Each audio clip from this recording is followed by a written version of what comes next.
My mother slid a cashier's check for $1 million across the kitchen table, and it wasn't for me.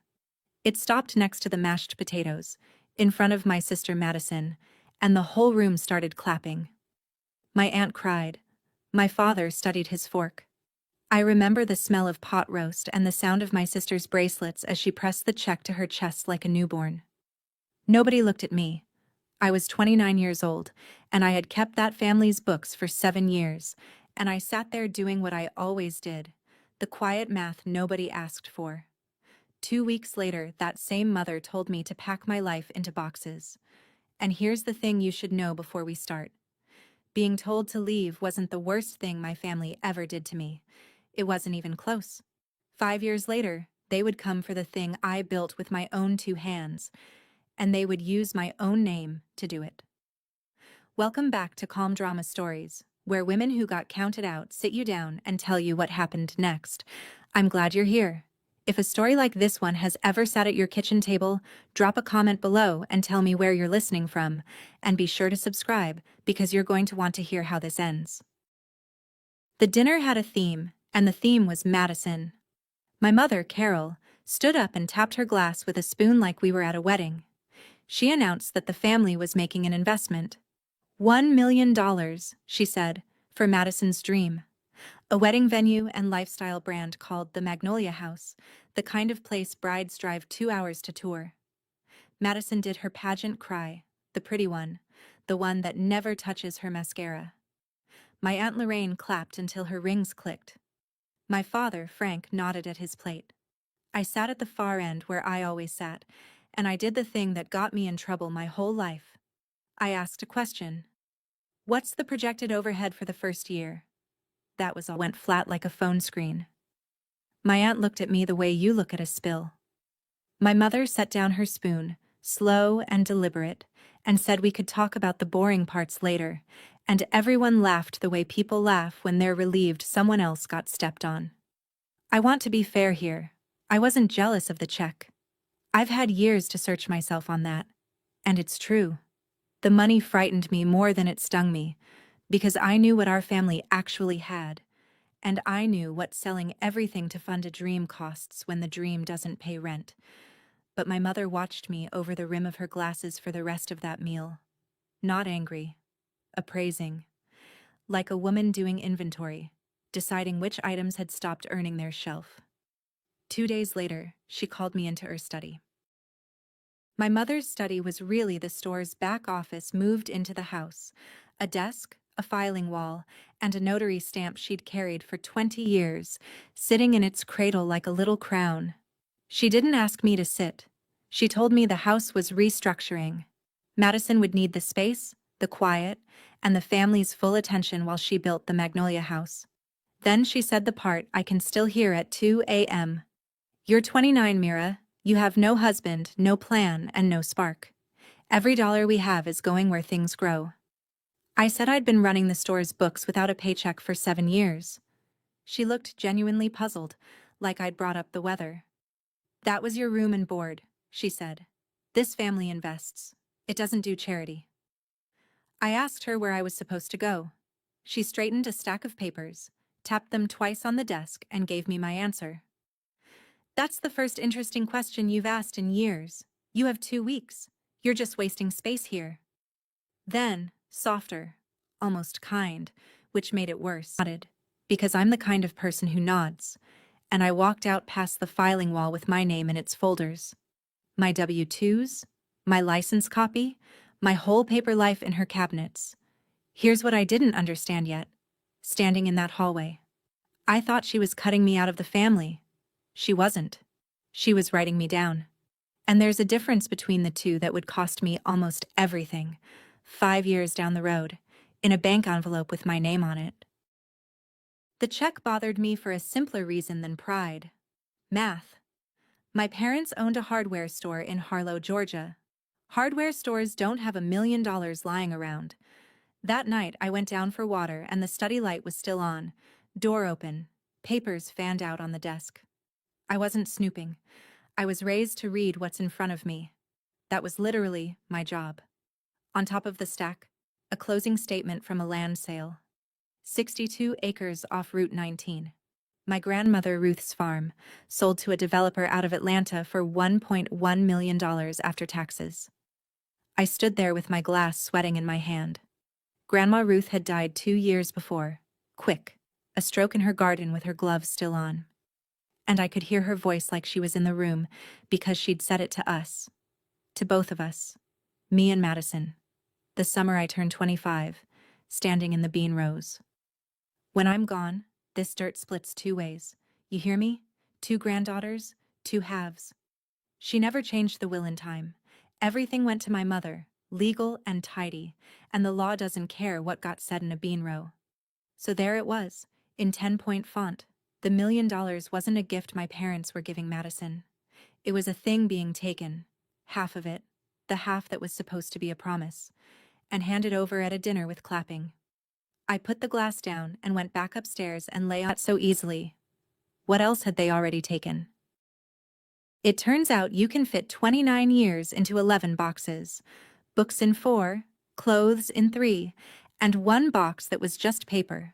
My certificates, my community college transcript, the store ledgers I'd copied for my own records because old habits are load-bearing. At the bottom of my desk drawer, I found a postcard from Grandma Ruth, mailed from a church trip to Savannah the year before she died. A picture of live oaks on the front. On the back, in her stubby pencil, 2 lines. Saw a palm tree growing out of a seawall today. Grow anyway. R. I sat on the floor of my emptying room and held that postcard for a long time. Madison appeared in my doorway on my last night, leaned on the frame with a glass of wine, and watched me tape boxes. "Don't make it weird, Mimi," she said. "It's not personal. Mom just believes in me." I asked her if she'd read the contractor bids for her venue yet. She rolled her eyes and said I sounded like an accountant. I said I was an accountant. She laughed, and for 1 second it was almost us again, 10 and 13, before the pageants. Then she drifted off down the hall to her room, which was about to become 2 rooms, one of them mine. My father passed my door twice that night. Heavy socks on old pine. I knew his walk the way you know weather. Both times he slowed. Both times he kept going. I want to tell you he came in and said something a father says. He didn't. He left a $100 bill folded under my windshield wiper instead. No note. I kept the postcard in my glove box for 5 years. I still know both lines by heart. My last day at Stone Family Hardware, I trained my own replacement, a bookkeeping service out of Macon that could say important things. I brought my mother a single typed page, a request to be removed as a member of Stone Family Holdings LLC. You should know about that company. When I was 22, my parents formed a little holding entity for the store and the building. For tax purposes, my mother said, and put my name on it as a 20% member. I signed where the tab said sign. I never got a distribution, never had a vote that counted, and mostly forgot it existed. The way you forget a spare key you gave someone in better times. But leaving town flipped a switch in me. I wanted my name back. All of it. My mother took my typed page, set it under her stapler without reading it, and smiled at a customer over my shoulder. "Paperwork later, Mira. We're busy building something if you haven't noticed." I said I'd noticed. She was already walking away. I stood at the counter I'd worked since high school and rang up my last customer, Mr. Pruitt, 3 feet of chain and a padlock. And I remember thinking the register drawer sounded different when you know you'll never open it again. Lighter, cheaper. On my way out, my mother called across the store, bright as a bell for the whole town to hear. "Drive safe, sweetheart." The performance of a loving family. Always, for any audience. The stapler still had my page under it when the door swung shut. Remember that page. It matters more than anything else in this story. The first night of my new life, I sat on a motel bed outside Valdosta and did what I do. I made a ledger. Assets, $2,300 in checking, a Honda with 140,000 miles on it, 11 boxes, 1 postcard. Liabilities, none, which is a strange kind of rich. Skills, bookkeeping, payroll, quarterly taxes, and the ability to be invisible in a... Don't let anyone tell you rock bottom is dramatic. It's mostly administrative. The next morning, I spread a map on the hood of the Honda and thought about where a woman with a head for numbers and no references goes. Cities want degrees. Small towns want history. But the coast wants hands. Fishing seasons, tourist seasons, charter boats, rental cottages. Every one of them a little business drowning in receipts, run by people too busy working to do paperwork. 3 hours south, on the Florida line of the Gulf, there's a town called Cedar Point. I'd been there once at 19, on the only vacation my family ever took that wasn't a pageant. I remembered the smell of diesel and salt and fried mullet, and a marina full of men yelling about invoices. I put my finger on it. My grandmother grew tomatoes in dirt the county map called unbuildable. Grow anyway. I checked out at 6 a.m., bought gas and a banana, and drove south with most of what I owned sliding around behind me at every stoplight. It sounded like my whole life rearranging itself. I decided to take that as a good sign. Before I could open a new checking account in Cedar Point, I had to close out my old paper trail, and that's when the floor gave a little. I called the bank in Harlow about a certificate of deposit my grandmother had started for me when I was born. My college fund, the one I'd been told wasn't performing when I asked about it at 19, the year I swapped university brochures for community college at night. The teller was young and helpful, and had no idea what she was handing me. The CD had been cashed out, she said. $18,000, withdrawn in full. A decade ago, when I was 19. Authorized signature on file. Carol Stone, custodian. I stood in a gas station parking lot, an online boutique that lived 11 months and died owing money. The spring my mother sat me down and explained, with great patience, that college debt would eat me alive, and wasn't it lucky I was good at numbers without the piece of paper. I had asked about that account back then. I want you to know I asked. I was told there had been a bookkeeping error, and then I was told I was being disrespectful, and in my family the second thing ends the conversation. A decade. This didn't start with a check on a table 2 weeks ago. It started when I was a teenager, and it had a signature on it, and the signature was my mother's. I thanked the teller because I'm polite even when the ground moves, and I hung up and wrote one line in my new ledger. Find everything with my name on it. Here's what I did that week, and I'm going to be specific, because it matters later. I froze my credit with all 3 bureaus. I closed every account with my name alone on it, and opened new ones in Cedar Point. I found one old joint checking account from my college years with my mother's name still on it. The bank told me closing it required both signatures. I mailed her the form with a stamped return envelope. It never came back. Fine. I emptied it to $4 and moved on, because you protect what you can reach, and you document what you can't. Then I sat in the Cedar Point Library and typed a formal letter to Stone Family Holdings, LLC, requesting removal as a member, and I sent it certified mail, return receipt requested. 9 days later, the green receipt card came back, signed by my mother in her tidy notary hand. I put it in a folder. I know how this sounds. Who mails certified letters to their own mother? A woman who grew up watching that mother keep every receipt from every vendor who ever crossed her. That's who. Carol Stone taught me one true thing without meaning to. Paper is the only thing that itched for years. Ma'am, you're still listed as a member of Stone Family Holdings. Still listed. My letter had been received, signed for, and shelved. The same place as the page under the stapler. An LLC, it turns out, is not like a family. You can't be thrown out of one just because somebody stops loving you. You have to be released. And they never, ever released me. Cedar Point does not care about your last name, which is the nicest thing a town has ever done for me. I got a job cleaning offices at night. A dentist, a realtor, an insurance man. 6 to midnight, paid in checks that never bounced. Days I answered phones for a charter captain with a filing system he described as the truck. I ate a lot of rice. I learned that the smell of other people's coffee at 11 p.m. is its own kind of loneliness, and that you can be too tired to be sad, which is not a cure, but works like one.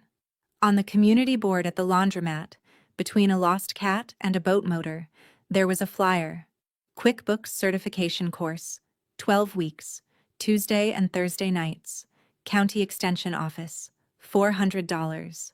I had $460 that month. I stood in front of that flyer with my clothes going around behind me and did the math 3 times, like it was going to change. My mother's voice did its usual commentary in my skull. No plan, no spark.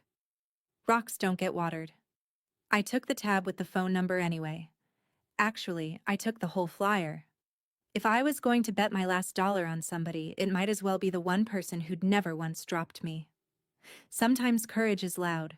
Mine was a personal check for $400, written on a washing machine, with a hand that only shook a little. The instructor took one look at my sample ledgers the first night and asked where I hadn't even gotten the bill yet. 14 months after I left, my Aunt Lorraine forwarded me a link with a row of exclamation points. Local news, Harlow, area family breaks ground on $1 million wedding venue. There was Madison in a white hard hat that had never met dirt, gold shovel in her hands. There was my father at the edge of the frame, looking at the ground he'd just bet on. And there was my mother, front and center, quoted like scripture. "We're a family that invests in winners," Carol Stone said. The reporter asked if it was true a local hardware family had committed their entire legacy to the project. My mother smiled that ribbon-cutting smile. "Everything we have goes where things grow." Standing in my rented room with the phone glowing in the dark, I felt the old reflex twitch. Call, warn, run the overhead numbers one more time, be useful, be seen being useful. I looked at that reflex like a lab specimen, and then I did the healthiest arithmetic of my life. I blocked my mother's number. I blocked Madison's. My father didn't have a cell phone, so he got grandfathered into the silence. Aunt Lorraine I kept, set to mute. Every family needs one unsecured channel, and hers had the best gossip anyway. Then I turned off the phone and stood at the window listening to a shrimp boat idle out of the channel in the dark. Peace, when it finally comes, doesn't feel like victory. It feels like a house after the guests leave. Quiet, and a little too big, and entirely, finally yours. It would be 4 years before I heard my mother's voice again. When I did, she was crying like her heart was broken, and it still wasn't an apology. I passed the certification in March and hung my shingle the same week, if you can call a magnetic sign on a Honda a shingle. Tidewater Ledger Company, and who once fixed a bilge pump with a spoon. His filing system was a shoebox that said New Balance on the side and taxes in marker over that. He dumped it on the counter between us and said, "The government says I owe $11,000. I say they're drunk. Settle it." It took me 9 days. Underneath the diesel receipts and a sandwich I do not wish to discuss, Gus had 3 years of missed fuel tax credits, unclaimed depreciation on 2 lifts, and a quarterly penalty that existed only because his old preparer had filed late. When the dust settled, he owed nothing and got $9,000 back. Gus looked at the amended returns for a long time. Then he looked at my invoice, which I'd written small because I was scared of him, and said the thing that built my business. "This number's wrong. You charge too little. Fix that, or I'll tell everyone you're cheap instead of good." He paid me double what I asked and told the whole doc anyway. Within a month, I had the bait shop, the ice house, and 2 charter captains, all shoebox men, all allergic to paperwork, all suddenly telling each other about the quiet girl who fights the government with a calculator. I drove home that first night with real money in an account nobody could sign but me, and I sat in the car in the dark and laughed until my ribs hurt. No spark. Sure, Mom. No spark at all. By the end of that first year, I had 9 clients and an office that was technically a Honda. I did payroll in the passenger seat, met clients at the diner, and kept every record in waterproof totes because I'd learned what the coast does to paper. Meanwhile, news from Harlow arrived the way it always did, through my cousin Jenna, Aunt Lorraine's daughter, who texts like a police scanner. Jenna is married to Deke, who does drywall, and Deke had bid on the Magnolia House build. That gave Jenna a sightline into my sister's. Then, the vision is Italian marble, in a barn, in Harlow. Then, they flew in a lighting designer from Nashville, for the chicken coop. It's a bridal suite now, but Mira, it was the chicken coop. I read those texts standing in line at the fish house and felt two things at once, and I'll be honest about both. The first was the cold, professional dread you feel watching someone drive a truck toward a bridge that's out. I knew what 62 acres of my grandmother's dirt had turned into, and I knew burn rates, and the math had a smell to it. The second thing was smaller and uglier and human, and it lived somewhere under my ribs. They chose this, over me, marble for the chicken coop. I didn't answer most of Jenna's texts that year, but I never once asked her to stop sending them, and you can decide for yourself what that says about me. In December, she sent a photo of the venue's new sign, gold letters on whiteboard, and underneath it, "Guess what the loan payment is?" I didn't guess. Some numbers you don't want in your head. Year 2, I rented my first real office. One room above Hutto's Bait and Tackle, with a window unit that spat, and a view of the shrimp fleet. Best worst office in Florida. The day I moved in, my mail forwarded over from the old rental, and in the stack, between a fishing catalog and a light bill, was an envelope that made my hands go still. A Schedule K1, Stone Family Holdings LLC. Tax year just ended, member. Mira Stone, 20%. Zero distributions, of course. I never saw a dime of anything. But there was my name, still riding along in their tax filings like a passenger they'd forgotten in the back seat. Except you don't forget a passenger for 2 years. You keep her because she's useful. I sat down at my new desk and wrote my second certified letter, cooler than the first, with phrases. I mailed it to my mother as registered agent, and 11 days later the whole envelope came back stamped, refused. Refused. Not unclaimed, not undeliverable. She had looked at my name on that envelope, at a post office counter, in front of a clerk, and said no. I want you to sit with the strangeness of that. This is a woman who told the entire town I'd abandoned my family. Cried about it at church, according to Jenna. And when my actual name arrived at her actual door, asking to be let go, she pushed it back across the counter like a bad check. You can't be released, I told you. I filed the refused envelope next to the green receipt card, label out, where I could see it. My folder was getting thicker. I hated how ready I was. That spring, I landed the account that changed my weight class, the Harbor Group, 4 restaurants under one stubborn owner named Rosa DeLuca, 12 sets of books between the restaurants, the food truck, and the catering arm. All of it tangled like trot lines. Their old firm in Tallahassee had been billing them blind and returning calls never. Rosa interviewed me at a back table with a toddler on her hip and asked why she should trust somebody who worked over a bait shop. I said, because I answer my phone, and because I'll find the money your last guy was too bored to look for. I found it in 6 weeks, a misclassified equipment lease, and 2 years of tip credit errors, worth more than my fee for the whole year. Rosa didn't say thank you. She did something better. She called 3 friends. Here's the lesson Gus had beaten into me by then, the one I pass along to every woman starting over at 30 plus with a skill in her hands. Charge like you plan to be here in 10 years. The first number I quoted Rosa made my own throat tighten. She didn't blink. Nobody ever blinked. And I did something radical for a stone. I turned down work. Politely, with referrals, like a business that respects its own hours. The night I turned down my first client, Jenna texted again, a screenshot this time, from the Magnolia House's public page. Sunset, string lights, Madison radiant in white linen, arms spread wide under the beams. Caption, fully booked for the season. Jenna's one-line commentary underneath is still the best piece of financial analysis I've ever read. Booked ain't paid. The glossy article came out that summer. A regional lifestyle magazine. 6 pages. The Magnolia Miracle. How one Georgia family bet it all on a dream. I read it standing at my P.O. box. The photos were genuinely beautiful. Whatever else my sister is, she can style a room. There was the wraparound porch, There was the reclaimed oak bar. There was my mother in a straw hat, laughing in soft focus, captioned as Matriarch and Chief Believer.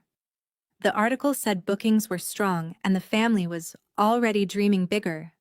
What the article didn't have was a single number, and I read financial journalism the way other people read horoscopes. I notice what's missing. 2 days later, Jenna supplied the missing numbers in her own format. A photo of Deke at their kitchen table, holding an invoice, deadpan as a mugshot. Drywall, second building, 90 days past due. He's called 4 times. They put him on a payment plan, Mira. A payment plan. For 11 grand.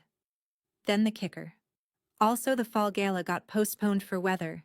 It has not rained in 3 weeks. I put my phone away and looked out at the boats, and did the quiet math nobody asked for, because apparently, that's just the shape of my soul. Strong bookings, unpaid subs, a postponed fundraiser. For a business that opened with $1 million, I felt sorry.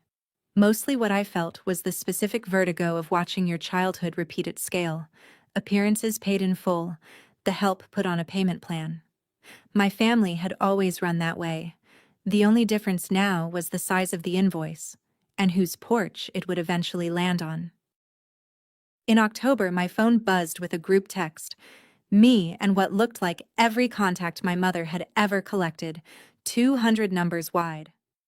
I hadn't heard from her in 3 years, but there I was on the blast list, right between the pharmacy and the pastor. You're invited to an evening under the magnolias, a fundraising gala celebrating our first amazing year. $500 per plate, tables of 8 available, family discount available. I read it 4 times. The audacity had layers, like a wedding cake. She'd blocked my certified letter with her own hands, told the town I was an ingrate, and kept me on the marketing list, because a contact is an asset, and Carol Stone has never once deleted an asset. And the family discount. For me, presumably, $500 minus the going rate for wasting space. I typed and deleted a dozen replies, each one a small courtroom. Then I sent the one that took no prisoners precisely because it had no blood in it. No. Just that. No punctuation drama from the person who used to write 3 paragraphs of apology for missing Sunday dinner. Jenna called me within the hour, cackling. She'd gotten the same invite. Then her voice dropped into its serious register, the scanner switching channels. You know what the gala's actually for, right? Deke heard it from the caterer, who heard it from the bank. I said fundraisers are what businesses hold when the word loan has stopped working. Jenna was quiet a second. It's worse than that, she said. There's already a second loan, a big one. And Mira, the caterer said your mama had to promise the bank all kinds of things to get it. I didn't know it yet, but one of the things she promised was me. Before I tell you what my mother actually promised that bank, if your family ever made you pay for a seat at their own table, tell me about it in the comments. I read everyone. And take a second to subscribe, because the envelope that shows up later in this story changed the price of everything I'd built. You'll want to be here when it's opened. Hurricane Odette came ashore that September 40 miles east of us, which on the Gulf counts as a near miss and still puts 4 inches of bay water in your office. I got the warning at noon and did the only triage that mattered. Client records first. I hauled totes down the stairs of the bait shop for 3 hours, loaded my truck to the headliner. I'd upgraded from the Honda by then, out of profit, thank you, and drove it all to a storage unit on high ground while the sky turned the color of a bruise. My own furniture I left to swim. Desks are replaceable. A shrimper's 4 years of fuel logs are not. Afterward, Cedar Point did what small coastal towns do. Chainsaws by dawn, casseroles by noon. And I found my own way to show up. FEMA aid applications and insurance claims are paperwork, and paperwork is my country. I set up a folding table outside the Baptist church with a hand-lettered sign, free help with storm forms. And for 2 weeks I filled out claims for shrimpers and motel owners, and a one-armed roofer named Cecil, who hugged me so hard my back cracked. I didn't plan it as marketing. I need you to believe that, because what happened next embarrassed me for a year. When the water went down, 15 new clients walked up my stairs. some still smelling of bleach, every one of them saying a version of the same sentence. You showed up when it was free, so I trust you now that it costs. My mother taught me love is an investment that expects a return. Cedar Point taught me the opposite math. You give first, open-handed, and somehow the books balance anyway. Also, and this mattered more than I knew, the storm had knocked one particular house on the dune line halfway to its knees. The Kessler house sat at the end of Gullwing Lane, up on the primary dune with its shoulders square to the Gulf. 2 stories of gray cedar shake, built in 1961 by a boat captain who apparently framed it like he framed hulls. I'd walked past it every evening for 2 years. It was the house I nodded to. Odette took its roof deck, blew out the seaward windows and drowned its wiring, and the out-of-state heirs who'd been letting it rot finally quit on it entirely. It went on the county auction list that winter. As is, cash, no contingencies. I found the listing on a Tuesday night and sat with my laptop glowing in the dark like a fire. Here's what I had. $73,000 saved, dollar by dollar, 3 years of rice dinners and refused vacations. Here's what the flippers would see. A tear-down lot with a Gulf view. Here's what I saw. Sound framing, a survey that said the dune held, and math at midnight on the back of a deposit slip. Auction cap, rewire, roof, windows, 18 months of sweat spread across weekends I technically didn't have. I called Gus at 7 a.m. because he'd know the bones. He walked it with me that weekend, kicked a piling like he was buying a mule, pried open a crawl space and stood quiet for a long time under the floor joists. Captain built, he finally said. They don't make wood like this anymore, and the storm knew it. Buy the house, Mira. I said the smart move was probably a duplex in town. Gus looked at me the way he looks at a wrong number. You've been nodding at this house for 2 years. I've seen you. Go get your dirt. Auction was the 3rd Thursday in January. The auction happened on the courthouse steps, which sounds romantic and is actually just cold. 11 of us, breath steaming, a clerk with a clipboard reading legal descriptions like scripture. When the Kessler parcel came up, it got quiet. And then it was me and one other bidder, a flipper in a golf vest who bid with his chin. 48, 52, 55. He chinned 59 at me with the bored confidence of other people's money, and I heard my own voice come out flat and final, a register voice, a voice that has counted what it has and knows the number cold. 61.5. He checked his phone. Whatever margin spreadsheet lived in there said no. The gavel, a literal gavel, Cedar Point does not upgrade, came down. And a broken house on a dune belonged to a woman who'd arrived in this town 3 years earlier with 11 boxes and a skipping pen. My hands shook so hard signing the paperwork that the clerk kindly pretended not to notice. That afternoon I drove to Gullwing Lane with the old brass key the estate had mailed the county. It didn't turn. 60 years of salt in the lock, and the key just spun my hope around and gave it back. So I did what you do. I dragged a crate under the east window, knocked the plywood loose, and climbed in through the window of my own house. And that was still the easiest door my family ever gave me. I sat down right there on the gritty floor in the smell of salt and old wood and bird, with sunset coming through the empty window frames in stripes, and I held that useless brass key until it went warm in my fist. Remember this house. Remember this key. Because everything my family does for the rest of this story, they do because of what this house became. And what it proved. The renovation ran on weekends and stubbornness. I learned to sister joists from a video and a retired framer named Hollis who charged in fish sandwiches. Rewire I paid for properly. Water and fire are where pride goes to die. Month by month the house came back. Roof, windows, a porch you could trust. And while it did, the firm grew past what one woman in an office over a bait shop could hold. So I hired Danny Marsh, 19, community college, a girl who talked to spreadsheets easier than to people and flinched when praised, which told me plenty about her house before she ever said a word about it. First week, she found a duplicated vendor payment 3 clients back that I had missed. I praised her in specifics, watched the flinch, and kept doing it anyway. On schedule. like physical therapy. You break the cycle in small reps, or you don't break it at all. Meanwhile, buying a house at county auction turns out to come with homework. Quiet title. My closing attorney's office ran the standard searches on me as buyer: liens, judgments, entities, the boring proctology of American paperwork. I signed the authorization without a second thought. I had a clean freeze on my credit, clean accounts, 5 years of dots connected and documented. I was, on paper, the most boring woman in Florida, and proud of it. The title clerk said the report would take 2 weeks. It took 9 days, and then she called me at the office at 4 p.m. on a Thursday, and her voice had that trying to sound casual sound that paperwork people get exactly when things are not casual. "Ms. Stone," she said, "quick question about your search results. Are you aware you're an active member of an LLC in Georgia?" I told her yes, unfortunately, and started my usual speech about the family company is. Stone Family Holdings has UCC financing statements filed against it, recent ones.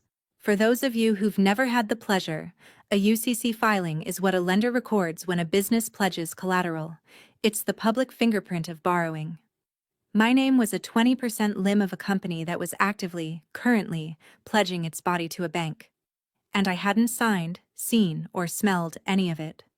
The clerk read me the filing dates. The earliest was around the time of the Golden Shovel groundbreaking. The latest was fresh, months old. Whatever the Magnolia House was costing, Stone Family Holdings was helping pay for it, and Stone Family Holdings was still wearing my name.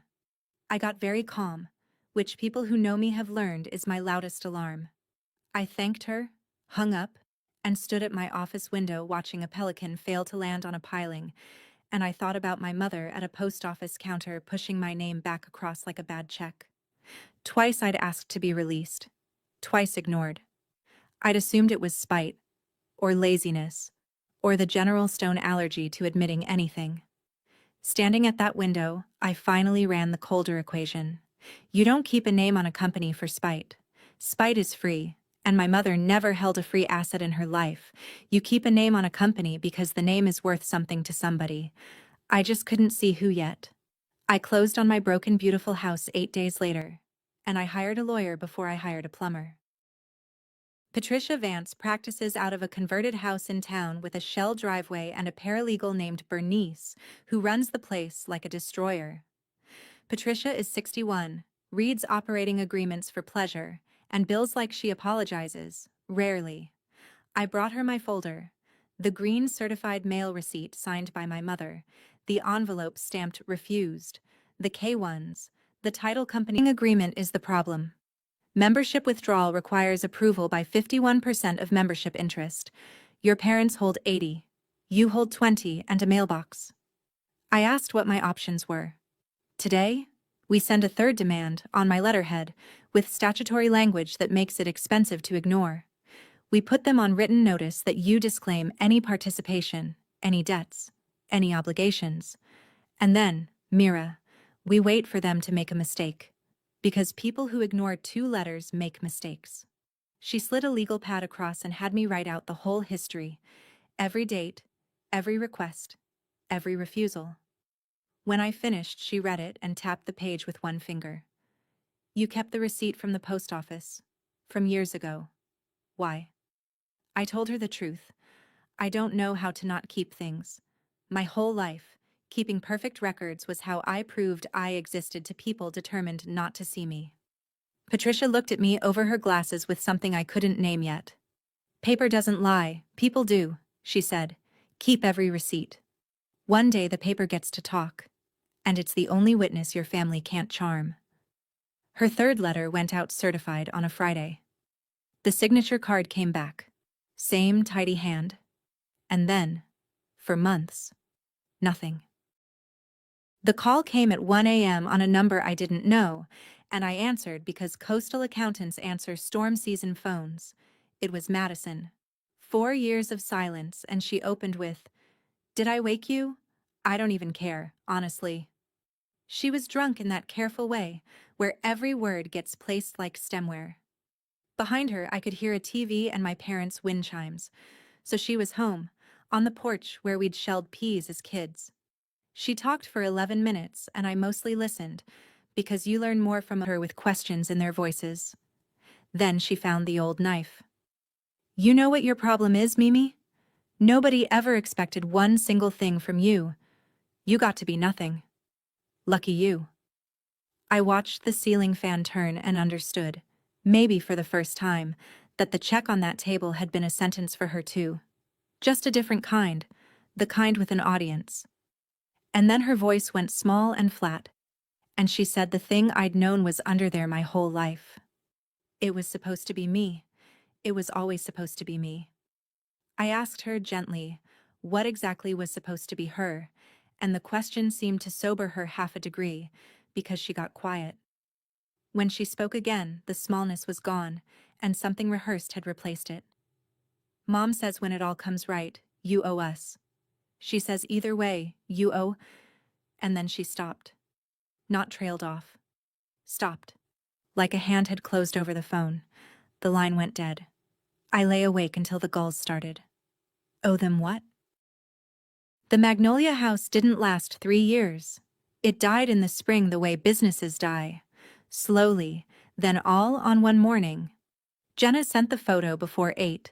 The gates chained and zip-tied to the iron scrollwork Madison had flown a man in from Savannah to design. A county notice. The kind with bold print. Delinquent taxes. Pending tax sale. Behind it you could still see the white porch, string lights sagging like the party had aged 40 years overnight. 29% of businesses die from running out of cash, and I'd watched this one bleed for 2 years from 200 miles away. Being right about the math felt like nothing at all. That's a thing they don't tell you about being the family accountant. Madison moved back into my parents' house that same week.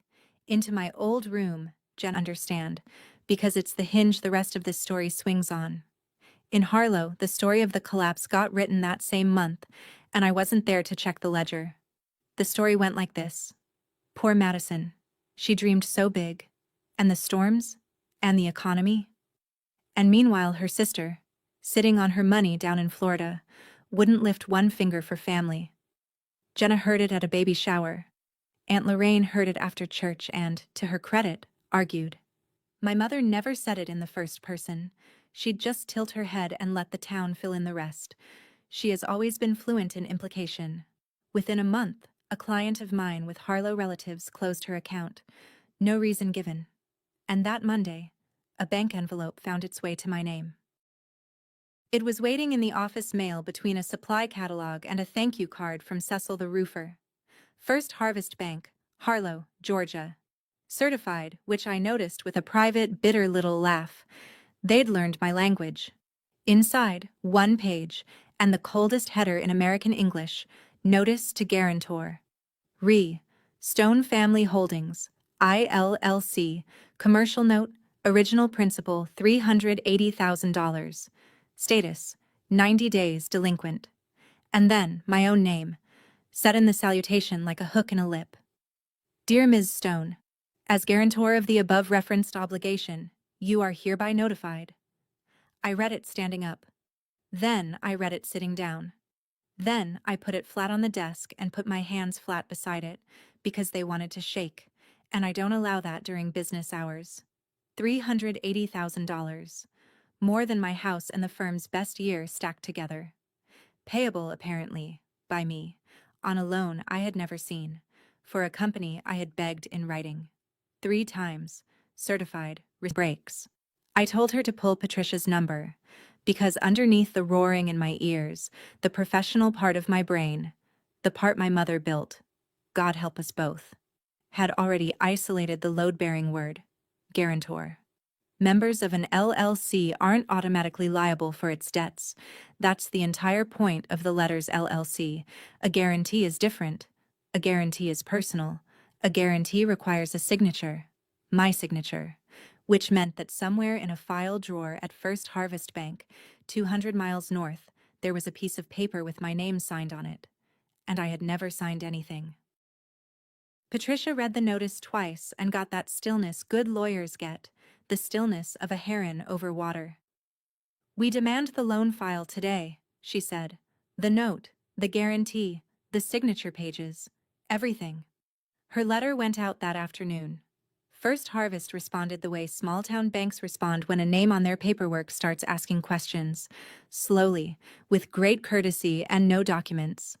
A week of processing. Another week of, our counsel is reviewing. Patricia said the stall itself was information. Banks move fast when their file is clean.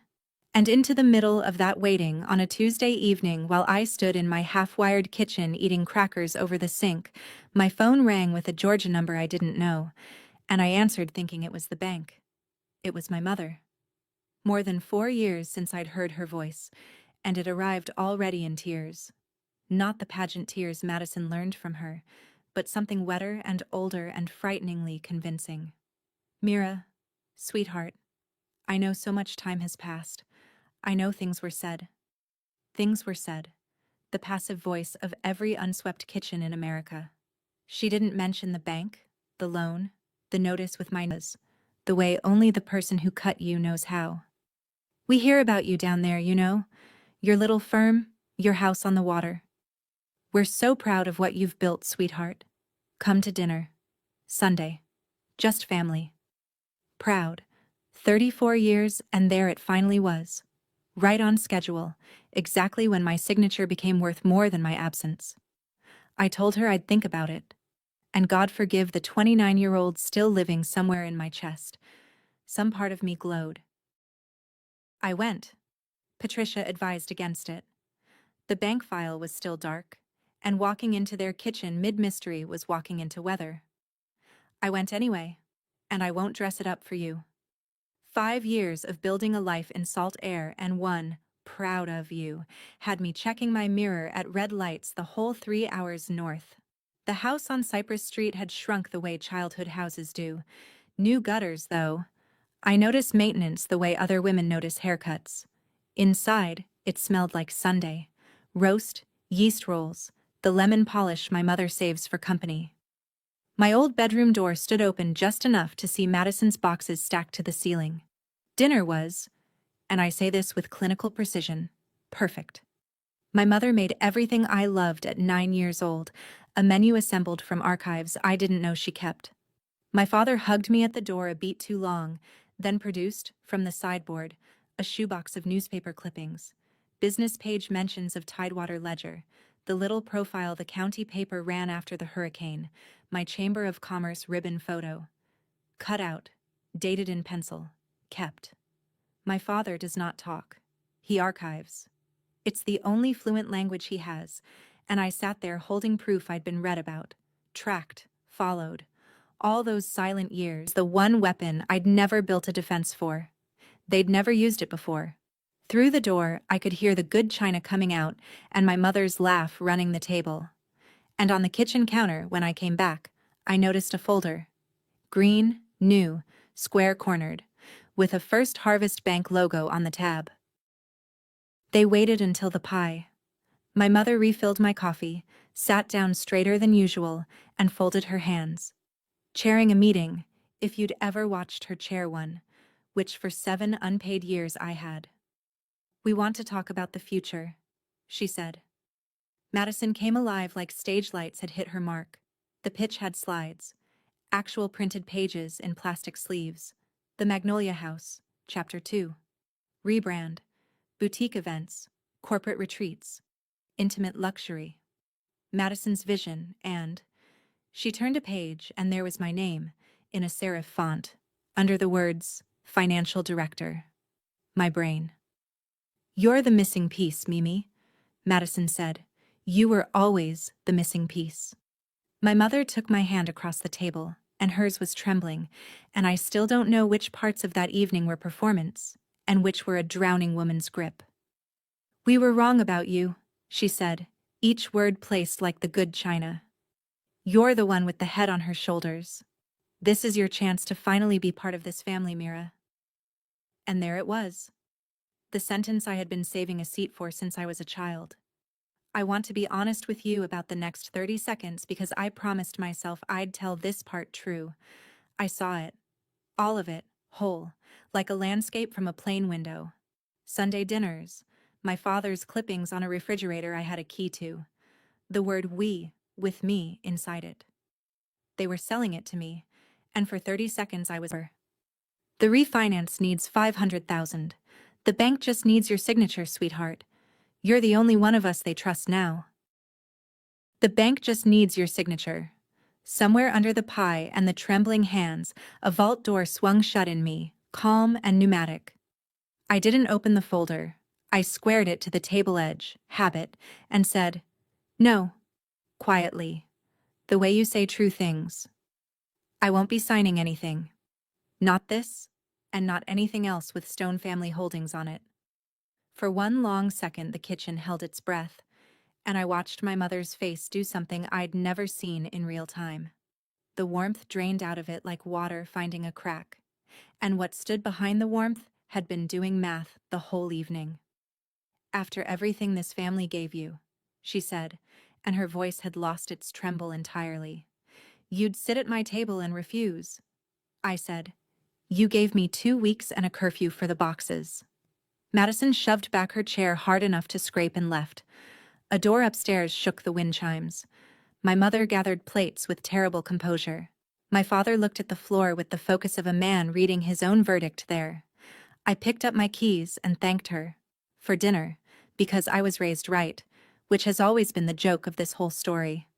At the door, I stopped. I asked the question Patricia had told me not to ask yet, but I'm my mother's daughter and I wanted to watch the answer arrive. "Mom, the delinquency notice from First Harvest. It came to me." "Why would it come to me?" My mother stood in the yellow hallway light and did not blink. "I'm sure I don't know, Mira. Banks make mistakes." My mother has never believed banks make mistakes in her entire life. It's the one faith we share. I was in the car when the porch light came on. My father came out carrying trash that didn't. He set it by the can, then came around to my window and stood there in his cardigan, worrying something square in his hands. I rolled the window down. For a moment he just looked at me, and in the porch light his eyes were an old man's eyes, and I realized my father had gotten old on the exact schedule of everything else falling apart, and had said nothing about either. "Your grandmother liked you best," he said. Just that. First words of the evening. Then he pushed the square thing through my window. Pages folded in quarters, soft at the creases like they'd been folded and unfolded many times, carried in a work shirt pocket. Thought about. "You should see what your name is on," my father said. Then he straightened up, took his prop trash bag, and shuffled back into the house he could no longer afford, and the porch light went off before I could say his name. I drove 11 miles to a motel on the state road with those pages on the passenger seat, and I want you to understand that I didn't unfold them at a red light. And I didn't unfold them in the parking lot. 5 years of discipline is good for exactly this much. I got a room. I sat at one of those bolted-down motel desks under a light the color of weak tea. I took a photo of the folded square, untouched, time-stamped, because chain of custody is a love language too. And then I opened my father's laundry. 40 minutes later, I called Patricia Vance at home at 11 at night. She answered on the second ring like she'd been waiting for months. It was the guarantee, a photocopy of a commercial guarantee agreement, First Harvest Bank, securing a consolidated note for Stone Family Holdings LLC. $380,000. Guarantor, Mira E. Stone. And on the last page, above my typed name, a signature. My signature. Or rather, a thing wearing. It was dated the previous October. I pulled up my work calendar with cold fingers. Because that's what I do. I check. Even when checking is a formality. On that date, I had been at Rosa DeLuca's flagship restaurant in Cedar Point until past 10 at night, closing out third-quarter books with 2 of her managers, 200 miles from Harlow. I have the billing records. Rosa has the security cameras. And below the forged signature, stamped and inked and serene, sat the thing that took my breath in a way the forgery itself hadn't. A notary seal. State of Georgia. Signature witnessed and sworn before a commissioned notary public, in person, the works. Someone hadn't just signed my name. Someone had stood in front of an officer of the state and sworn I was there, and the officer had agreed. That was the moment the dinner reassembled itself in my head, every course in its true order. The tears on the phone, the archive of clippings. Proud of you, sweetheart. The folder square on the counter before I ever said yes to Sunday. They hadn't invited me home to come home. The guarantee was already delinquent, already smoking. The bank was already circling. They'd invited me north to refinance a forgery. To get my real signature. At last. Laid down over my fake one like clean flooring over rot. You're just wasting space here. 5 years on, I finally had the full translation. The space I wasted was never in the house. It was on the signature line, and they'd rented it out. Back in Cedar Point, Patricia and I laid the whole thing out on her conference table like a quilt. Exhibit by exhibit. The green certified receipt, signed Carol Stone, from 3 years back. The envelope stamped, refused. Patricia's own letter, received and ignored. Every one of them dated before that October signature. 3 written demands to be released, and then a guarantee of things. Patricia looked at it all and said we had 2 roads. Road 1, civil. We deny the guarantee. We litigate against the bank's file. It takes a year, maybe 2, and costs you 6 figures to maybe win. She tapped the photocopy. Road 2. This isn't a paperwork problem. This is forgery, and that seal makes it worse. We put your denial in a sworn affidavit of forgery and send it to the bank with everything you just showed me. Banks don't defend forged paper. They cut it loose. But understand what's inside Road 2, Mira. An affidavit like this doesn't stay in a drawer. It goes to their fraud unit, their regulators. It becomes a referral. It reaches the state. I asked her to say the quiet part in plain English. She did. Somebody in your family committed a felony, possibly 2 somebodies. You sign that affidavit. You're not venting at Thanksgiving. You're handing your family to the state of Georgia. We sat with that. And then I said the thing I'd been carrying since the motel. The thing I could only say in that office with the redfish watching. Patricia, I could just pay it. $380. The house, the reserves. I could cover it, and this all just stops. Patricia didn't flinch. Yes, she said. You could buy them. The question is, what you'd be buying. While I was deciding, they answered for me. On a Thursday morning, a process server in a fishing shirt climbed my office stairs, verified my name with an apologetic little nod, and handed me a lawsuit. Stone versus Stone. Plaintiffs: Carol Stone, Frank Stone, Madison Stone. Defendant: me. I read it at my desk while Danny pretended very hard to be a filing cabinet. The theory sprawled across 18 pages, but here's the spine of it: that my professional skills were family-developed assets, that my 7 years of unpaid work created a constructive partnership I'd abandoned, that Tidewater Ledger and, they named it, they actually named it, the waterfront residents, were fruits of that partnership. They wanted $450,000, or, the complaint offered helpfully, equivalent participation in defendants' ongoing enterprises. Participation, in my business. Patricia called it what it was: a nuisance suit, built to bleed and to pressure, with maybe a 4% chance of surviving the year, and a 100% chance of costing me a fortune and every night's sleep until it died. 43% of small businesses get threatened with a suit in any given year. Mine just had my mother's name on the cover page, but it was page 11 that changed the temperature of my blood. Their attorney attached, as an exhibit about the family's good faith reconciliation efforts, his own engagement letter, proving how long they'd been trying to resolve this amicably. The letter was dated 3 weeks before the Sunday dinner, before the tearful phone call, before the yeast rolls and the clippings, and this is your chance to finally be part of this family. They'd hired a lawyer to sue me, then set the table. The pot roast was discovery. The pie was a deposition. My mother didn't invite her daughter to dinner. She staged an exhibit. My own parents' names, on a lawsuit, against the daughter they threw away. If you've ever been punished for building the thing they swore you couldn't build, put the words "I grew anyway" in the comments. I want to see how many of us there are. And subscribe now, because what my lawyer found in a notary logbook is the part of this story nobody ever believes. It's coming. Here's the thing about being raised inside a family. Poor Madison, cold Mira, and I'd told myself dignity meant not answering. That Thursday, dignity changed jobs. I instructed Patricia to file our answer and to countersue. Not for money, for daylight. A declaratory judgment that no partnership ever existed and that the guarantee was void. And then I did the thing that, in a family like mine, is the real crossing. I called Jenna and I told her everything, on the record. No, keep this between us. The college fund, the refused letters, the forged guarantee with its notary seal, the lawsuit with the pie. In a family like mine, you can commit any crime except narration. Telling is treason. I told. It went through the county like weather. My Aunt Lorraine called me sobbing and stayed on the line for an hour. 2 cousins I hadn't heard from in a decade sent Bible verses that could have gone either way. And 2 more clients with Harlow kin quietly closed their accounts. I felt each one like a pulled tooth. Gus found out about that from the doc talk, stumped up my stairs and put a fist on my counter. Anybody asks me, I say you're the only stone worth quarrying. That goes on the record too.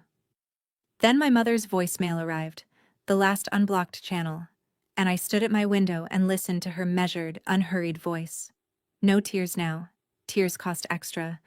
Deliver the eulogy she'd written for me years ago. I hear you've been telling stories, Mira. We gave that money where it could grow. You don't water rocks. Don't you punish this family for gardening. I saved the voicemail to 3 places. Evidence, yes. But also, some stones you keep in your pocket so you remember the road. Litigation is a tax on everything. Money, sleep, attention, joy. By midsummer, my legal bills had passed $38,000. I'd lost a client to sheer awkwardness, and I'd started doing payroll at 5 a.m. because dawn was the only hour the lawsuit didn't own. Danny carried the office through it. 19 years old, steady as a keel, leaving fresh coffee outside my door without knocking, which is the highest form of love a quiet person offers. Discovery ground along. Their side produced sludge, recollections, characterizations, a decade of nothing in writing. Ours produced paper. My whole beautiful boring archive, every receipt a little soldier. And then, one evening, Patricia called me back to her office after Bernice had gone home, and she had the photocopied guarantee under her desk lamp and a magnifying loupe out of her drawer, of all things, like a stamp collector. "Look at the seal," she said. I looked. Inked circle, State of Georgia, the notary's name ringing the edge with her commission number. Patricia's finger came down beside it, very still. Every notary in Georgia has a unique commission number, and every commission is a public record. Name, county, dates of appointment. She wrote the number from the seal on a legal pad, tore off the sheet, and slid it to me. "Run it, tonight." And Mira. She took off her glasses, which in Patricia is a siren. "When you see whose it is, I need you to call me before you call anyone else. Before your cousin. Before God. Are we clear?" The state's notary database is free and public and loads slowly, and I sat in my truck outside her office typing that number into my phone with the window down and the marsh crickets going, thinking, I already know. I typed it anyway. I'm the woman who checks. Commission number 2019-114-C. Notary Public, State of Georgia, Harlow County. Carol A. Stone, the state of Georgia that I had stood in front of her and signed. The subpoenaed loan file arrived from First Harvest 2 weeks later and completed the arithmetic. The bank had been pressing for a personal guarantor since the venue's 2nd year. The file's internal notes said so in bloodless bank prose, family member with liquidity identified. When the note was consolidated that October, the guarantee appeared, sworn and sealed, and the pressure came off. And her notary logbook. She surrendered it under subpoena, because a logbook that goes missing is its own confession, showed the entry in her own confident hand. Date, instrument, signer, Mira, E. Stone. Personally known to me. Then Patricia's handwriting examiner delivered the last brick. The signature wasn't my mother's work. The pen pressure, the letter forms, the telltale hesitation marks matched the specimen exemplars from a decade of birthday cards and pageant paperwork. Madison wrote my name. My mother stamped it true. One daughter's hand, the other daughter's name. The mother's seal binding them. The whole family business, miniaturized onto a signature line. I sat in Patricia's office holding the logbook photocopy, and what I felt was quieter and worse than tears. Recognition. She hadn't snapped. There was no desperate midnight. A logbook entry is deliberate. It's done at a desk, in good light, with the seal you've carried for 25 years. My mother had looked at both of her daughters and done what she'd always done, spent the one she didn't believe in to fund the one she did. Patricia let the silence sit, then asked the only question left in the case. "What do you want, Mira?" I opened my mouth. Nothing came out. The court ordered mediation for the first week of October. Standard for family-on-family cases, a judge's way of saying, and I did what I always do at the edge of things. Inventory. Column 1. Pay. $380,000. The house remortgaged. The reserves gone. But the lawsuit settled. The bank satisfied. And the door on Cypress Street open again. Sunday dinners. My father's clippings. My mother saying proud where the neighbors could hear it. Everything on the shelf I'd been window shopping my whole life, and I could afford it now. That was the poison beauty of it. Column 2. The affidavit. My name clean. The forgery named out loud. And my mother and my sister handed to the state I was raised to fear disappointing. No dinner table on earth would ever seat me again. Aunt Lorraine's number might survive. Might. I stopped at the tide line and took out the postcard. I'd moved it from the glove box to my jacket that morning, and don't let anyone tell you accountants aren't superstitious. Saw a palm tree growing out of a seawall today. Grow anyway. And standing there, I finally audited the account I'd been keeping off my own books for 5 years. The house with its proud straight roofline behind me. The firm. The folder of receipts. Who had I been keeping those records for? Because some part of me, I could see her now, in the dark, clearly, had been building an exhibit the whole time. Proof for a courtroom in my mother's kitchen, before a judge who'd ruled on me at birth. Tomorrow that judge was going to offer me a verdict. I walked home slow, and I let the question walk with me. The mediation was held in Valdosta, halfway ground, in a law office with a conference room, the temperature of a meat locker and art chosen to offend no one. They arrived 4 minutes late, which in my mother's grammar is a sentence with a subject and a verb. Madison wore the good Navy interview dress, which she set at the center of the table like a flag on a beach. Feeding people has always been her opening argument. My father wasn't there. Frank's heart. My mother told the mediator, with a brave, small smile. And the true half of that sentence sat down at the table with us and stayed all day.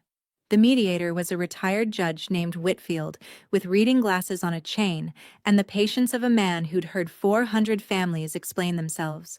Their attorney went first, and I'll grant the man this. He told a beautiful story.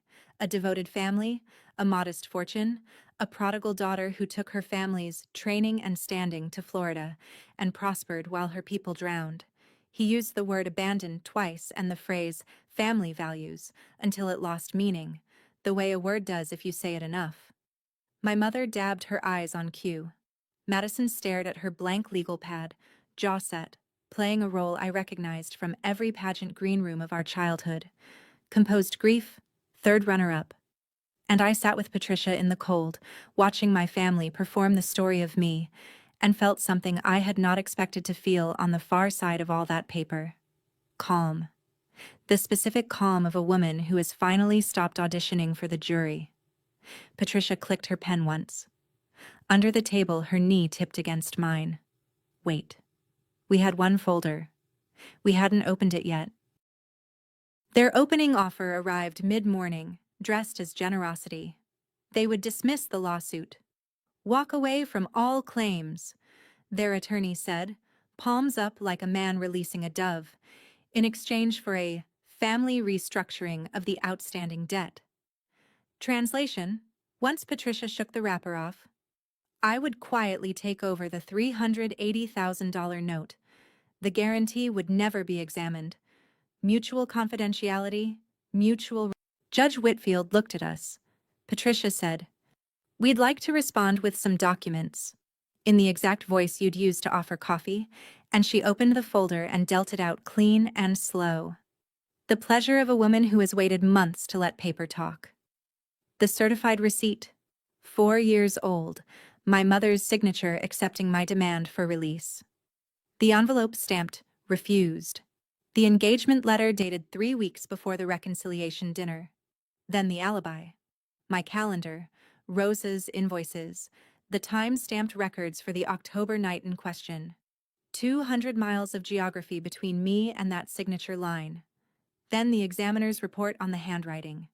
And last, alone, the notary log page and the commission record, which Patricia set down in front of the mediator without a word of argument, because some exhibits you narrate, and some you just let sit on the table and tick. Judge Whitfield read. The room changed pressure. Their attorney reached for the log page, read it, and went carefully blank. The face of a man recalculating his fee against his exposure in real time. Madison had stopped breathing theatrically and started breathing for real. And my mother. My mother watched the mediator's face with the alert stillness I knew from 30 years of watching her count a register drawer that wasn't adding up. Whitfield took off his reading glasses. I'd like to caucus with each side separately, he said. My mother spoke for the first time all morning. First, she said, I want 10 minutes alone with my daughter. They gave us the small conference room, the one with the humming air vent and a watercolor of a lighthouse. 10 minutes, both attorneys pacing the hall like expectant fathers. My mother sat down across from me, and I watched her take off the performance the way you'd take off earrings after church. And dressed like that since I was a child. It was almost a relief. You were never stupid, she said. So I'll say it plain. That paper out there ruins us. Your sister forged it. I sealed it. You know that. I know it. And that retired judge knows it by now. So here is what I am offering, Mira, and I will only offer it once. She folded her hands. Pay the note. Quietly. Sign the settlement. Let the guarantee die in a drawer and it's finished. No charges, no stories, no shame on anyone's stone. And you come home. I mean it fully. Sunday dinners, Christmas. Your father has maybe 5 good years left. You'd have every one of them. I will stand up in front of this town and say we were wrong about you. She leaned in, and her voice did something I'd waited 34 years to hear. And it was terrible to finally hear it now. It warmed. I will put your name back where it belongs, sweetheart. The vent hummed. And because silence has always been the one tool that works on me, she filled it with the only true gift she gave me that day. You think I'm a monster. My daddy stood in our store when I was 24 and handed the keys to your Uncle Ray, because Ray had the smile. I stood on the sidewalk with my nose against my own family's glass. I swore I'd never split what I had into halves that both lose. I backed the one who shined because nobody ever backed me. That's not cruelty, Mira. That's how it works. I did what was done. And the strange thing, the thing I didn't expect after 5 years of rehearsing this room, is that I believed her. All of it. The sidewalk, the glass, the girl of 24 with her nose against her own name. I believed her, and for a moment I saw the whole assembly line, her father spending her spending me, the same coin passed down hand to hand until somebody either spends their own child or drops the coin on the floor and refuses to pick it up. She was offering me everything I had ever wanted. That's what you need to understand about that little room. This wasn't a trick, or not only a trick. The dinners would be real. The clippings would go on the refrigerator. The name would go back. Her word, where it belonged. All of it mine. Retail price $380,000 plus my silence, plus one working lie, sealed in a logbook. And sitting in that humming cold, I finally saw the flaw in the merchandise. The crack I'd been squinting past my whole life. If it can be purchased, it was never the thing I was starving for. A verdict you can buy tells you nothing about your worth. That's the whole reason you can't buy one anywhere honest. I had spent 5 years building a life that I told myself was for me, and it mostly was. But there'd always been one shelf in it kept dusted for her inspection, one exhibit waiting on a judge. I looked at the judge now. I asked her the only question left on my docket. If Magnolia had worked, if the million had grown, would you have ever called me? The vent hummed. My mother looked at me, and to her credit, to her terrible lifelong credit, she did not perform. She looked at me the way she looked at inventory, and she chose accuracy. She said nothing at all. It was the most honest conversation we ever had. Something in my chest that had been holding its breath since I was 9 years old finally exhaled. I stood up, lighter by one entire childhood, and opened the door. Back at the long table with both attorneys reassembled and the lemon bars sweating untouched in their Tupperware, Judge Whitfield asked if the parties had anything to say on the record, in my own register voice. There's no partnership, and there never was. And everyone at this table has known that since breakfast, I said. So here is my answer to every offer, made and implied. I will not be paying the note. I will not be signing a confidentiality agreement. This afternoon, my attorney is delivering my affidavit of forgery to First Harvest Bank, along with the examiner's report and the alibi records. And the complaint regarding the notarization goes to the state authorities in Atlanta this week. Their attorney started to speak. I wasn't finished. And we withdraw our counterclaims damages demand. I don't want their money. I don't want the store, the house, or 1 acre of what's left. I want my name out of their books. That's all I've ever wanted. I just spent 30 years calling it something else. The room went so quiet I could hear the lemon bars settling. My mother stood up, and for the first time in my life I watched her composure fail in public, watched the register counting stillness crack down the middle, and what came through the crack was not rage. It was disbelief. She had made me the one offer she believed no starving person could refuse, and I had refused it, and her whole arithmetic of the world hinged on that being impossible. You'd hand your own mother to the state, she said, and her voice caught on itself. Over paperwork? I gathered my folder, squared it to the table edge. Habit. You notarized it, Mom, I said. Paperwork is where you put me. It's the only place you ever put me. I picked up my coat, and I said the last thing I have ever said to my mother's face, and I said it gently. Because it was surrender, mine and hers both. You don't have to be proud of me now. You just have to be careful of me. I know the difference at last. Paper works slowly and then all at once.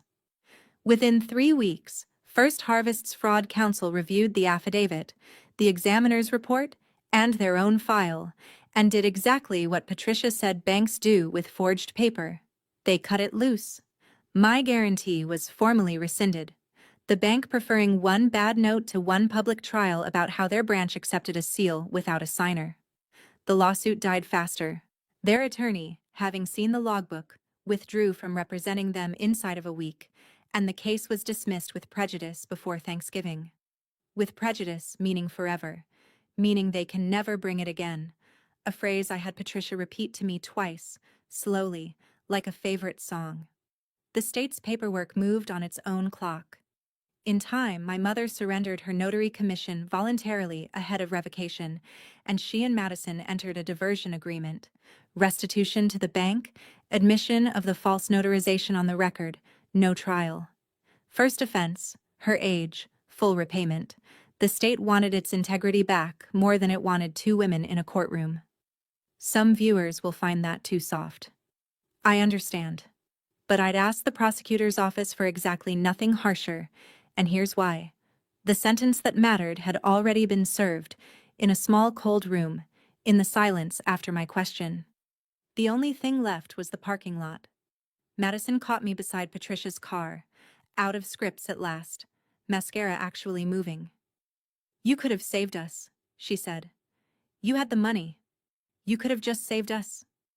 I looked at my sister, 37, magnificent, ruined, still holding the blank legal pad, and gave her the truest thing I had. No, Maddie, I could have paid for you. It's not the different soil. Then my mother called her name from across the lot, and she went. The cost came due through winter, and I want to be honest about the bill, because this is the part the revenge fantasies leave out. My legal fees topped $52,000, unrecoverable, gone. The Harlow phone tree assigned me my permanent title, the girl who turned in her own mother, and 2 more clients drifted off, gently, citing nothing. Aunt Lorraine still calls, but on Tuesdays now, when her husband bowls, and I notice the scheduling and say nothing, because you take love in the size it comes. And one gray afternoon in January, my father called. The first phone call of his life, as far as I know, placed from the hardware store's back room on the landline, with the compressor running for cover. He didn't say hello. He said, "Your grandmother would have done the same thing you did. She'd have done it faster." A long breath, the compressor humming. "Don't tell your mother I said that." Click. I stood holding my phone in my kitchen for a long while. On Cypress Street, the for sale sign went up in March. The bank's restructured note and Madison's leftover vendor debts were getting settled the only way left, and my parents moved to a 2-bedroom rental near the church. I learned it from Jenna, and I sat with it, and I'm going to tell you exactly what I felt, because I promised you true. Grief, yes. And a terrible clean quiet, like a ledger finally closed by someone else's hand. The machine had eaten the machinists. It didn't need me for that. It never had. And in April, an envelope arrived from the Georgia Secretary of State. Stone Family Holdings, LLC, amended filing, membership updated. My name, released, removed, gone. A dozen years of paper ended in one line. I read it on my porch. It was a Sunday in October, 5 years and 7 months since the night of the cashier's check. I was on the porch with coffee and payroll. Some women take up watercolors. When the sedan crept down the lane, slow, the way cars move when the driver is reading house numbers. It stopped at my gate. My mother behind the wheel. Madison in the passenger seat. 3 hours, uninvited, unannounced. To talk, I imagine, or to see it. The way you drive past a thing to make it real. I didn't move. The gate stayed closed. The gate had nothing to do. It's a low-cedar gate, and its whole job that day was to stand there being mine. What happened next? I watched from behind my own screen door, and Jenna later confirmed the family's version matched, word for word, because Madison told it herself. Crying, at Lorraine's kitchen table. My sister got out of the car. She stood in the sandy lane in the October light and looked at the house, the gray cedar shakes, the straight, proud roofline, the storm shutters I'd hung myself, the garden coming up along the rock border. And my sister, who once held $1 million in her 2 hands at a dinner table while a family applauded, broke apart in the road like weather. She screamed it at my mother through the windshield, loud enough that I heard every word over the surf. "Why does she get everything? It was supposed to be me." And my mother, I watched her, sat behind the wheel with both hands at 10 and 2, and stared straight ahead at my house like a woman doing inventory one last time and finding the count impossible. Here's what I understood, standing at the screen with my coffee going cold. The scream wasn't for me. Neither of them was seeing me at all, even now. Madison was screaming at the machine, and sitting at the wheel of the machine was its first victim, still driving. Last time my family ever came to where I live. Life, afterward, insisted on being ordinary, which is the whole prize. Danny made office manager at 21 and cried at the title on her business cards, and I pretended not to see, per our treaty. The firm sits at 60 clients and a waiting list I guard like a garden fence. Big enough to matter, small enough to sleep. Gus threw a fish fry on the dock for my 5-year business anniversary and stood on a cooler and told the whole marina I'd once fought the government with a calculator and won, which gets less accurate and more beloved every year he tells it. Jenna brings her kids down every summer, Her youngest calls my place the Aunt Beach. And in the evenings, I work the garden I built along the rock border behind the house, where the county map says nothing grows. I hauled the soil in myself, bag by bag, 2 summers of it, bedded into the seams of the limestone with compost and stubbornness. And now there's sea lavender and beach sunflower and one absurd tomato plant Gus mocks relentlessly and eats from anyway. My grandmother would have understood it on sight. My mother said you don't water rocks, and I've decided, after long study, that she was almost right. Turns out you can water rocks. You just have to bring your own dirt. Some nights I sit out there with coffee gone cold and the gulls arguing over the tide line, and I take stock. Assets, liabilities, the whole honest column. And the number that comes back is one my mother's arithmetic had no line for. Enough. It adds up to enough. Nobody handed it to me, nobody can call it due, and nobody gets to appraise it off my shelf again. Page 1 said grow anyway. Consider it grown. If there's one thing I'd carve over every kitchen table in America, it's this. Your worth was never the number they wrote next to your name, because people who make you buy, you find out the accounting was wrong your entire life. You were never the rock in their garden. You were the seed they refused to water, and seeds keep. Seeds wait. Seeds grow anyway. That's the story. A cashier's check sliding across a table, a forged name under a mother's seal, a gate that stayed closed. If you've ever had to bring your own dirt, if you built a life out of what they called wasted space, tell me about it in the comments, because somebody down there needs your version tonight. Subscribe to Calm Drama Stories before you go. Next week's story starts with a birthday nobody remembered. You'll want to be here.